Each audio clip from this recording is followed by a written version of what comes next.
ਤੇ ਅਮਰੀਕਾ ਵਿੱਚ ਵਿਨਾਸ਼ਕਾਰੀ ਤੂਫਾਨ ਫਲੋਰੈਂਸ ਕੈਲੋਰੀਨਾ ਤੱਟ ਤੇ ਪਹੁੰਚ ਗਿਆ, ਜਿਸ ਨਾਲ 225 ਕਿਲੋਮੀਟਰ ਪ੍ਰਤੀ ਘੰਟੇ ਦੀ ਰਫ਼ਤਾਰ ਨਾਲ ਤੇਜ਼ ਹਵਾਵਾਂ ਚੱਲ ਰਹੀਆਂ ਨੇ ਤੇ ਭਾਰੀ ਮੀਂਹ ਪੈ ਰਿਹਾ। ਉਧਰ ਵੈਸਟ ਵਰਜੀਨੀਆ ਹੜ੍ਹਾਂ ਲਈ ਤਿਆਰੀ ਕਰ ਰਿਹਾ। WV national guard press conference ਵਿੱਚ ਇਸ ਬਾਰੇ ਜਾਣਕਾਰੀ ਦਿੱਤੀ ਗਈ ਹੈ। ਇੱਕ ਅਧਿਕਾਰੀ ਨੇ ਇਸ ਸੰਬੰਧੀ ਜਾਣਕਾਰੀ ਦਿੱਤੀ ਕਿ ਲੋਕਾਂ ਨੂੰ ਸੁਰੱਖਿਅਤ ਕਰਨ ਲਈ ਕਈ ਕਦਮ ਚੁੱਕੇ ਗਏ ਨੇ।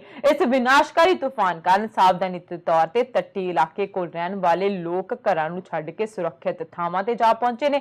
ਇੱਥੇ ਦੱਸ ਦਈਏ ਕਿ ਕੈਲੋਰੀਨਾ ਦੇ ਪੂਰਬੀ ਤੱਟ ਤੇ 54 ਲੱਖ ਤੋਂ ਵਧੇਰੇ ਲੋਕਾਂ ਦੇ ਘਰ ਹਨ ਤੇ ਇਹਨਾਂ ਵਿੱਚ ਕੁਝ ਚੇਤਾਵਨੀ ਦੇ ਬਾਵਜੂਦ ਵੀ ਉੱਥੇ ਹੀ ਰਹਿ ਰਹੇ ਨੇ। ਉੱਤਰੀ ਕੈਲੋਰੀਨਾ ਦੇ ਗਵਰਨਰ ਰਾਏ ਕਪੂਰ ਹਰ ਕਿਸੇ ਨੂੰ ਘਰ ਛੱਡ ਕੇ ਜਾਣ ਲਈ ਰਾਜੀ ਕਰਨ ਦੀ ਕੋਸ਼ਿਸ਼ ਕਰ ਰਹੇ ਨੇ। ਉਹਨਾਂ ਕਿਹਾ ਕਿ ਜਿਸ ਤਰ੍ਹਾਂ ਦੀਆਂ ਲਹਿਰਾਂ ਉੱਠ ਰਹੀਆਂ ਨੇ ਤੇ ਤੇਜ਼ ਹਵਾਵਾਂ ਚੱਲ ਰਹੀਆਂ ਨੇ, ਇਹ ਤੂਫਾਨ ਅਜਿਹਾ ਵਿਨਾਸ਼ਕਾਰੀ ਹੋ ਸਕਦਾ ਜੋ ਤੁਸੀਂ ਕਦੇ ਪਹਿਲਾਂ ਨਹੀਂ ਦੇਖਿਆ ਹੋਵੇ। ਤੇ ਉਧਰ ਰਾਸ਼ਟਰਪਤੀ ਡੋਨਾਲਡ ਟਰੰਪ ਨੇ ਉੱਤਰ ਦੱਖਣ ਕੈਲੋਰੀਨਾ ਤੇ ਵਰਜੀਨੀਆ ਲਈ ਐਮਰਜੈਂਸੀ ਦਾ ਐਲਾਨ ਵੀ ਕਰ ਦਿੱਤਾ। ਉਹਨਾਂ ਨੇ ਕਿਹਾ ਕਿ ਸੰਘੀ ਸਰਕਾਰ ਫਲੋਰੈਂਸ ਤੂਫਾਨ ਲਈ ਪੂਰੀ ਤਰ੍ਹਾਂ ਤਿਆਰ ਹੈ। ਤਿੰਨੋਂ ਸੂਬਿਆਂ ਵਿੱਚ ਤੱਟ ਇਲਾਕਿਆਂ ਤੇ ਰਹਿਣ ਵਾਲੇ ਲੋਕਾਂ ਨੂੰ ਸਥਾਨ ਖਾਲੀ ਕਰਨ ਦੇ ਹੁਕਮ ਦੇ ਦਿੱਤੇ ਗਏ ਨੇ।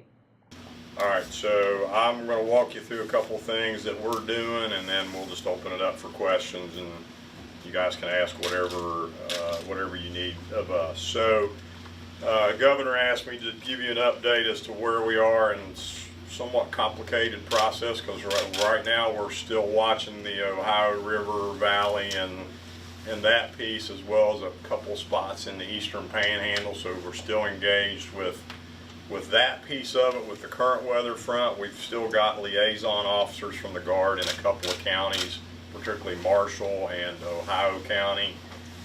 That looks like it's going to stay within reasonable amounts for us to manage at the local level.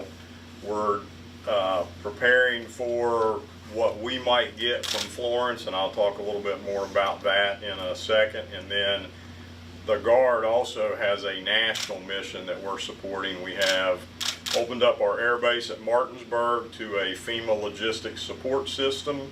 So our air base folks will be helping FEMA run logistics out of there. We've got a particular unit, Army Interagency Training Education Center, which is a unit that does critical infrastructure and force protection, and those folks are actually being assigned from that unit out through the National Guard Bureau to other states to serve as liaisons for those states for the national requirements that may come from the other National Guard organizations across the country through the EMAC system and otherwise. If you guys remember last year, we had a couple of guardsmen from that unit that actually rode out that Cat 5 storm in the Virgin Islands and provided communications back to get support to the Virgin Islands, as well as some that rode out the Texas storm. So from the Florence side of things, what the governor did today was to establish a state of preparedness. If you guys remember, a couple years ago, the state changed our statute to give us one more layer before a state of emergency. He did that for two primary reasons. One is to make sure that people in West Virginia start to pay a little bit more attention to the weather and where this thing is moving, because it's moving about every 15 minutes. So where it's going to land on the East Coast and where it's going to hit us are right now relatively unknown at this point. The second piece was that allows him to authorize us to put pre-positioned assets from the National Guard into place. So the latest thing we did as a result of that is he authorized me to be able to bring in up to 50 National Guardsmen to start to pre-position in locations across the state. Our challenge with this is going to be it could run from the tip of the Eastern Panhandle all the way down to the coal fields. So we've got to be a little creative in how we manage that. General Crane, who's one of my deputies, is our Joint Task Force commander, and he'll be working with Jimmy and his team and the county level directors to identify how we manage that movement and flow related to that. Our distribution site at Rock Branch and Poca is up and running.